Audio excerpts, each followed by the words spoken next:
All right, in this video, I want to talk about ANR lots. I want to talk about land development when it comes to breaking out parcels from larger pieces in order to get an approval not required, endorsement from the town, and file it with the public records in order to be able to build on a lot, sell it, develop it, whatever your goals are as the landowner or as the real estate that agent that might be involved in the deal, whatever it may be. This is the process. It's called ANR. I want to show you this because this one we just got done last night. This was just approved last night. It's a 17-acre parcel that we've broken down, and we got an A&R endorsement last night from the town planning board for 6 lots broken out from that 17 acres. That's 6 buildable lots that met all the town standards for buildability, meaning it had the right frontage, it had the minimum width that at all points, that it had dry land enough to build on, that it was going to be ready to build on and not have any other encumbrances or anything that would prevent someone from building a home on it. You, I mean, technically, you want this no matter what if you're planning on breaking out a piece of land. Why would you spend all this money on engineering and surveying and wetland mapping in order to file for a building permit and not have it be a usable piece of land? That you'd be wasting your money.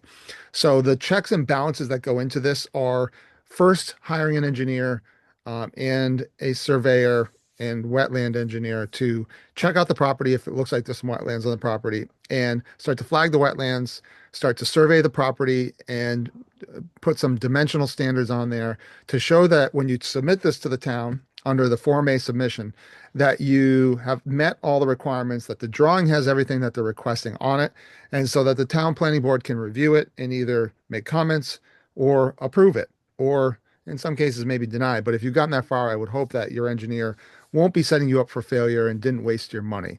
I get involved with this stuff very early on in the process with a lot of landowners because I can do some litmus tests up front to make sure that it does look right. I've got a land planning tools and apps that allow me to take some rough measurements, to walk the land, look for wet spots, look for brooks, look for the type of vegetation that's wetlands, and before you spend your money on your engineer, have a good idea that you can do this and that it does make sense. If you're going to spend the money, your hopes are to be able to break out that lot and either build on it yourself or sell it or keep it for future potential use or increase of value. Because once you take a parcel like this, 17 acres, and you break it into 6 buildable lots that are filed and ready to go, which is our next action, which is to file that, you've got an increased value no matter what. A building lot is worth what a building lot is worth. And if you take 17 acres, it may be worth one thing, but if you're breaking it out and you now have 6 approved lots, it's worth another whole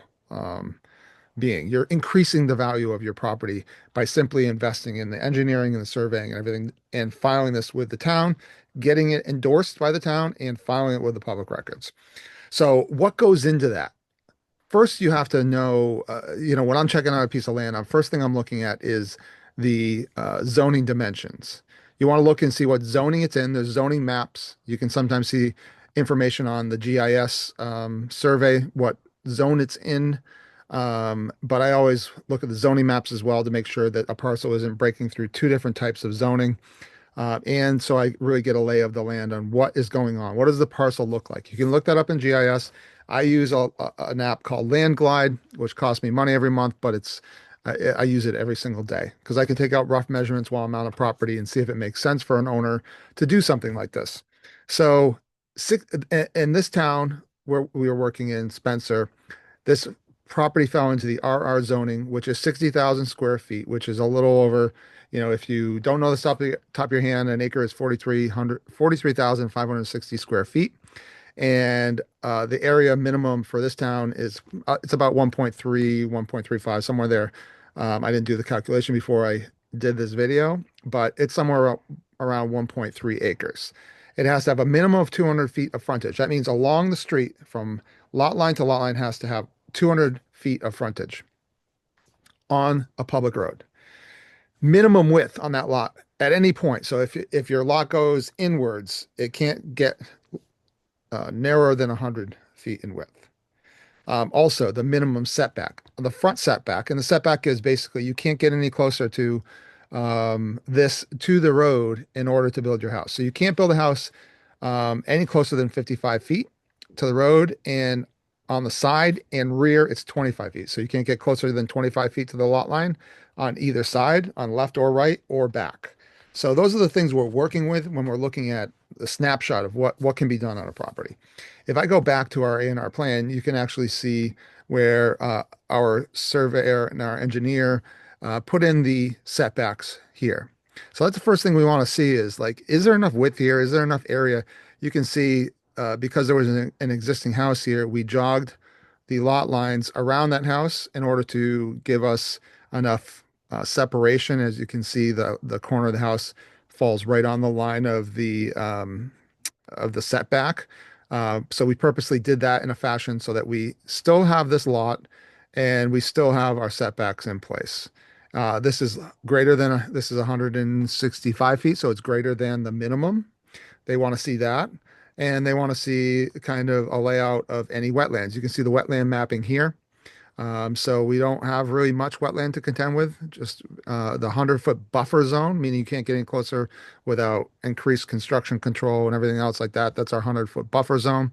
You can see that here too. In this case, this is a big open field from basically here to here. And we are probably going to be building on the front side of these stone walls, so we're not going to get anywhere close to the wetlands or the buffer zone in the back either. As you can see, they have the 200 feet of frontage labeled. They have the acreage for each lot labeled.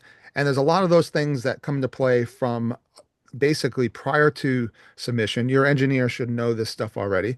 But there is a permit that has to be filed in order to go before the planning board in order, along with the plans, in order to seek approvals on these A&R lots. You'll see that the checklist includes a lot of these things I just mentioned, like total frontage, where the existing boundaries are, any wetlands, just so they can ensure there's a net usable area that meets their requirements. Anything from length from existing roads, square footage of the structures, location of existing structures. You saw some of those were labeled in there as well. And all these things have to be checked off. Do they meet it? Do they not? Just to ensure that, when they're submitted with 7 copies of the plans, Mylar form, full size versions that the town can sit down with at their meetings on usually a monthly basis and review it. So then you have to go through these and make sure, do I have all these things labeled on it?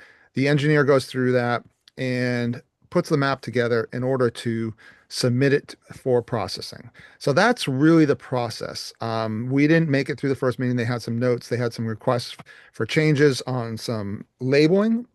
Even though our map met everything they need, our lots were there. They wanted some extra notes added, in particular regarding the driveway that we have. Now, you probably saw on that we had a driveway that's drawn in here.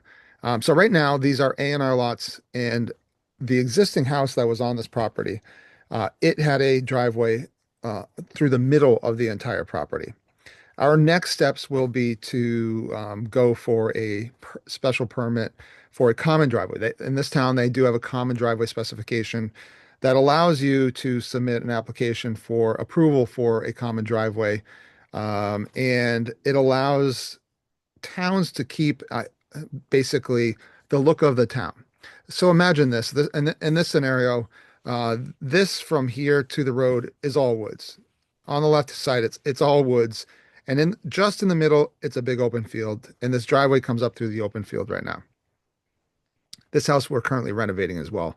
It was in a shambles and we've had to do a lot of renovation work to it. So that's continuing. So if we were to sell these A&R lots and have to do driveways, this is also a steep slope up these hills, basically 1, 2, 3, 4, 5 of them, long serpentine uphill driveways, cutting massive amounts of trees, creating potential drainage issues and wetlands issues on the other side of the street.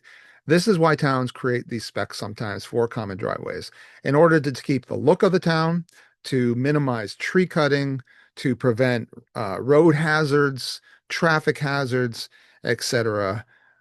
The road in this case will remain completely the same, and the common driveway would continue to come up through the middle of the field with homes here, here, here, and this existing house here. So it would keep the look of the road, keep these would be nice homes up in the middle of a field that won't really be able to be seen from the street, and minimal impact to the environment, minimal impact to everything in that regards, and a nice setup for 4 to 5 beautiful homes in the middle of this field that's already existing. That was the goal with this project, and that is what we'll be doing next, which is a special permit um, submission. But I just wanted to go over what the ANR process is. So if you have a piece of land and you want to see if it might be able to, you could have a house right now with 3 acres of land, and you're getting to the point where you're like, I want to stay here. I want to do $100,000, $150,000 worth of renovations, add an addition on my home. I want to stay, but I want to spend some money on it. And I'm looking for a source of that money. Maybe you have a piece of land that meets the town requirements that you could break off your existing parcel and either keep for future sale or sell that parcel to somebody else and use the funds to renovate your house. There's a lot of different reasons why that may be a benefit to you. So if you have a lot of frontage on a street and you think it may be an opportunity, I'd love to chat with you about it. You could go on your own town's zoning specifications. Every town has one. Look for the dimensional standards. You could do a rough, walking or use, your iPhone. All of them have measuring tools now, and get a rough frontage from that. You can look on the GIS maps, kind of see what it looks like. The things I would be looking for is A, do you have the frontage? B, what are the setbacks in town? Do you have the acreage? So if you have a 3 acre lot and the minimum acreage is 2 acres, you're probably not going to happen probably without a lot of variances, and those aren't easy. And does it make sense? Is it buildable area? If it's wetlands mostly, then or if you're going to have to do a wetland crossing, it may not make sense. So it just depends on the situation. Now, if you have a larger parcel of land and it just doesn't seem to make sense from an AR perspective, but let's say you have 300 feet or 200 feet of frontage and 30 acres, and most of that is backland. It may be an opportunity for a development project, but that would be full subdivision approval, which is a lot longer process, a lot more in depth, a lot more costs. However, it's something to, bring to someone like me's attention to say, hey, what could I potentially do with this property? Does it make sense to you to see this become a development in the future for someone? Or does it make sense to sell it to a developer, or just to have it be one estate lot for someone? Whatever it may be, I like to look at those things with my clients and really see what is the potential for the property. Also depends on how long you're willing to wait. Sometimes if you're willing to wait a couple years to get your money out, a developer may be interested in tying it up and spending the money on the full pre-approval process before he closes.